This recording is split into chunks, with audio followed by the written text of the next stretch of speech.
এমনি এমনি ঘুমাবেন না। ঘুমানোর আগে বিসমিল্লাহ বলে লাইটটা অফ করবেন, বিছানাটা বিসমিল্লাহ বলে ঝাড়বেন, ঠিক আছে? ওয়াশরুম থেকে পারলে অজু করে আসবেন। মশারি দিচ্ছেন, লাইটস অফ করছেন, পাত্র যেগুলো আছে সেগুলো একটু ঢেকে রাখবেন বিসমিল্লাহ বলে, দরজা লাগাবেন বিসমিল্লাহ বলে। এরপর 3 বার পড়বেন সূরা ইখলাস একবার, সূরা ফালাক একবার, সূরা নাস একবার, পরে হাত একত্রিত করে ফু দিয়ে গা মাসাহ করবেন। এই কাজটা 3 বার করবেন।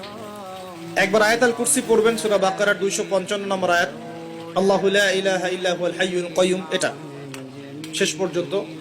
এরপর সূরা বাকারার শেষের 3টা আয়াত পড়বেন, লিল্লাহি মা ফিস সামাওয়াতি, এখান থেকে ফানসুরনা আলাল কওমিল কাফিরিন পর্যন্ত। তারপর ডান কাতে পাশ ফিরবেন, বলবেন আল্লাহুম্মা বিইসমিকা আমুতু ওয়া আহইয়া। হাত নিবেন, হাতে গুনতে থাকবেন সুবহানাল্লাহ সুবহানাল্লাহ সুবহানাল্লাহ 33 বার, আলহামদুলিল্লাহ আলহামদুলিল্লাহ আলহামদুলিল্লাহ 33 বার, আল্লাহু আকবার আল্লাহু আকবার আল্লাহু আকবার 34 বার। ঘুমিয়ে যাবেন।